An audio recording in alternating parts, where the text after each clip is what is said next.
Baldwin approached me the other day, inviting Margaret and I back to the theater. I asked Margaret if she wanted to go, but she seemed a little hesitant. She confided that certain elements she experienced at the Rover made her feel uncomfortable. I can understand her discomfort at certain points of the show, watching the attempted rape of a woman dressed as a man, the lewd behavior of the men, and even seeing women acting on the stage. It can cause any woman to feel upset. Women are such fragile creatures, and us men must do whatever we can to shield them from indelicate situations. Her remarks got me thinking about the show. It's been a week, and still I find myself thinking of various parts of the Rover that stood out to me. The sisters Florinda and Helena had to be the most defiant women I've ever seen. These women blatantly disregarded their father and their brother's wishes.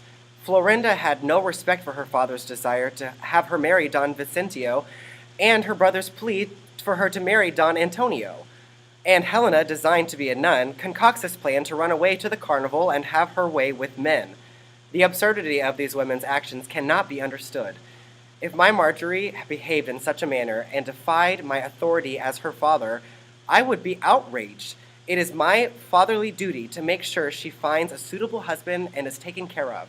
I will not have her dallying about ruining my good name with such blatant disregard. Furthermore, because of their dallying, Florinda put herself into a position of compromise.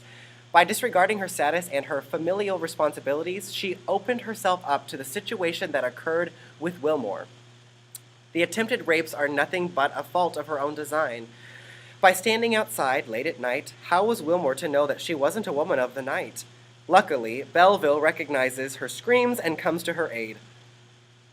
Obviously, having learned nothing the first time, she ducks into a gentleman's house in disguise. How are Blunt and Frederick to know she is a noble woman? Fortunately, she was able to provide Belleville's ring and prove her standing.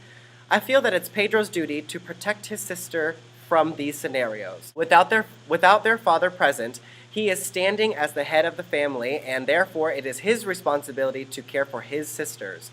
My son Barnaby is expected to help protect Marjorie when they come of age. Anything less would be a disgrace to this family. And another thing, my Marjorie will never give herself the opportunity to be placed in such a situation as those that Florinda faces. It is obscene, and I will have none of it. That being said, Wilmore proved to be quite the charming character. He reminded me of my own days at the university, charming women, doing as I pleased. But after I met Margaret, that all changed. I felt that I connect with Wilmore on that level. He met his Helena, and I my Margaret. Although I was quite the charmer, I don't recall a time where I was courting two women at once. The way Wilmore was able to persuade his way around the courtesan's fee is astonishing. I believe Angelica says something along the lines of, "Thou hast a power too strong to be resisted." This speaks to the amount of charm that Wilmore has. Oh, and that courtesan. Baldwin still speaks of Angelica and how he would have his way with her if he could. He finds her independent nature to be appealing, while I find it to be outrageous. I don't even understand why a male playwright would write such an unnatural female character. A woman should not have as much control over her own life as Angelica does. Where is her keeper?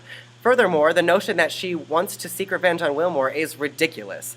She should be ashamed that she gave herself to a man without pay and not blame him for something of her own doing. I would never allow such a thing to happen to my Marjorie. I would ensure that she is so well established with a husband and her own brother for protection that the idea of becoming courtesan would be inconceivable. I have worked myself into such a state that only the calming natures of the garden and a strong brandy can calm me down. And to think, Baldwin has asked me to attend the theater again. Perhaps I should attend this next play without Margaret. I hope it doesn't create such an awful stir within me like this last play has. There are the bells again. Supper will be served soon. I should end this tireless rest and head back to the house.